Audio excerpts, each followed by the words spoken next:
Tumakas sa checkpoint pero nahuli rin ang isang rider at kanyang angkas matapos sumemplang. Nang masakote, nahulihan pa sila ng mga baril at granada. Nakatutok si Bea Pinlac. Halos mahagip ng motorsiklo na yan ang kasalubong na motor sa Barangay Kapitolyo, Pasig City, mag-aalas 2 ng hapon kahapon.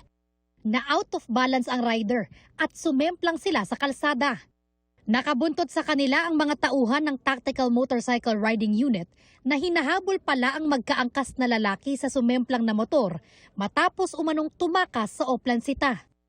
Nung nakita ng ating BSF at ating mga pulis na may pumasok sa Barangay Kapitolyo na paikot-ikot na wala namang purpose, wala namang objective bakit paikot-ikot.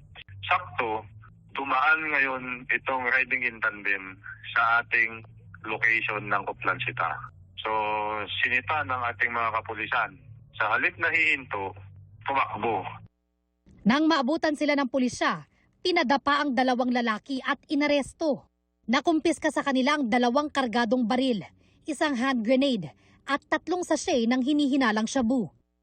Nag-recover din tayo ng mga karnaping paraphernalia, yung mga improvised na fuse na kung saan na pag sinaksak nila yan sa motor na kailang nanakawin, aandar to.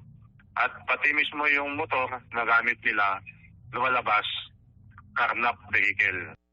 Base sa records ng pulisya, dati nang nakulong ang mga sospek dahil sa illegal na droga at paglabag sa Anti-Carnapping Act. Mahaharap sila sa reklamong disobedience to a person in authority, reckless imprudence resulting in physical injuries and damage to property, illegal possession of firearms at explosives, at paglabag sa Comprehensive Dangerous Drugs Act. Bea Pinlac, nakatutok 24 oras.